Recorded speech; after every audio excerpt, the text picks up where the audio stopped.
이 시간 여러분이 어떠한 잘못이 있든 어떠한 실수를 했든 하나님께서는 여러분 용납하시고 위로하시고 새 길을 주십니다. 하나님은 우리에게 언제나 새로운 길을 주시는 하나님이셔요. 혹시 여러분에게 자녀가 있다면 너무 야단치지 마세요. 다 어려서 그렇습니다. 미숙해서 그래요. 실수했다 그래도 용납해 주세요. 우리 다 실수합니다. 실수했다고 내가 저 사람 다시는 보지 않겠다. 당신은 더 해요. 여러분 더 해요. 가끔 그런 말 하는 분이 있습니다. 내가 저놈 혼쭐을 내고 말 거야. 절대 그러지 마세요. 혼쭐을 낸다는 게 무슨 뜻인지 아세요?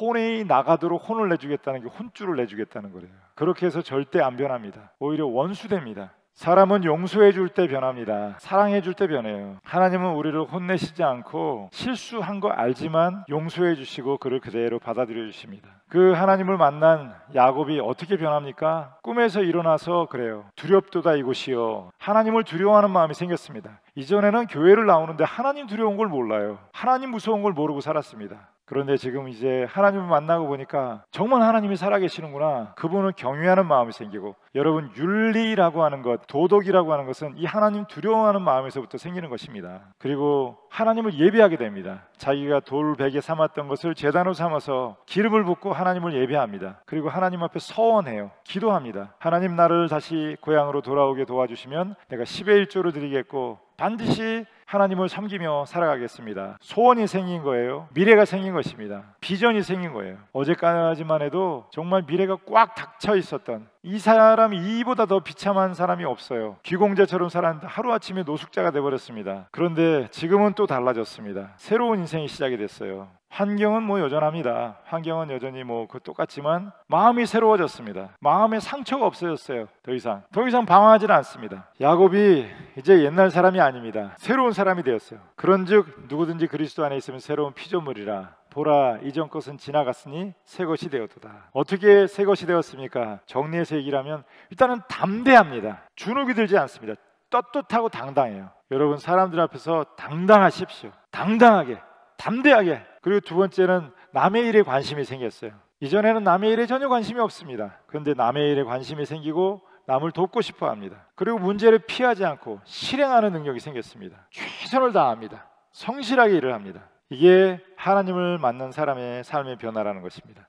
라반이 그런 야곱을 보고 그를 고용하고 싶은 생각이 들었습니다. 뭐 연봉을 주고 월급을 주고 그를 채용하고 싶은 생각이 생겼어요. 그렇게 제안을 했더니 야곱이 뭐라고 대답합니까? 야곱의 대답은 뭐냐면 제가 월급을 받지 않고 무보수로 일하겠습니다. 연봉 필요 없습니다. 제가 당신의 딸 라헬을 사랑하니 그를 위해서 7년 동안을 무료로 무보수로 일을 하겠습니다. 라헬은 어리지만 총기가 있고 아름답습니다. 야곱은 이 라헬에게 관심이 있었습니다. 저를 저에게 주시면 제가 7년 동안을 그를 위해서 섬기겠다. 야곱이 얼마나 머리가 잘 돌아가는 사람입니까? 여러분 같으면 어떻게 하시겠어요? 결혼하려면 자금이 있어야 결혼을 하죠. 전세방이라도 얻을 수 있는 돈이 있어야 결혼할 거 아니겠습니까? 오히려 7년 동안 열심히 일해서 돈을 벌고 그 사이에 라헬을 꼬시면 그러면 결혼이 되지 않겠어요? 라헬은 그냥 따라오지 않겠습니까? 아마 이게 일반적으로 상식 있는 사람이면 취할 태도예요.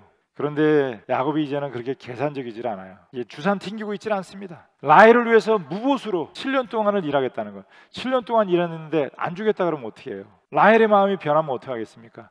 그러면 아무것도 못 얻게 되는 거 아니에요. 그런 거 생각하면 이런 결정을 내릴 수 없을 텐데, 그런데 계산적이지 않아요. 돈을 택하지 않고 사람을 택합니다. 돈보다 믿음을 택해요. 이런 결정에는 아버지 이삭의 마지막 유훈이 있습니다. 아버지가 너는 다른 곳으로 가지 말고 삼촌 라반에게로 가서 믿음의 아내, 가나안 여자에게서 아내를 취하지 말고 믿음의 아내를 얻으라. 이런 행동이 우연히 된 게 아니라 그의 아버지 이삭의 말을 가슴 깊이 새기고 있었던 거죠.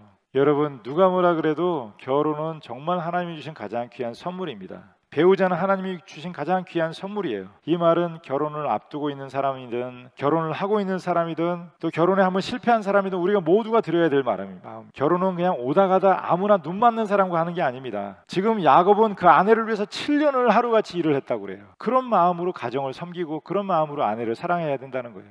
7년을 하루같이 섬기는 마음으로 아내를 섬겨야 된다는 것입니다. 야곱이 라헬을 사랑해서 라반에게 말해요. 아내를 위해서 내가 7년 동안 무보수로 일을 하겠습니다. 야곱이 이익에 굉장히 민감한 사람이었는데 지금은 생각이 달라졌어요. 돈보다 사람을 더 귀히 여기는 사람이 됐습니다. 왜 이런 일이 생겼을까요? 하나님을 만나니까. 하나님을 만나니까 삶의 질서가 생깁니다. 우선순위가 바로 세워져 있어요.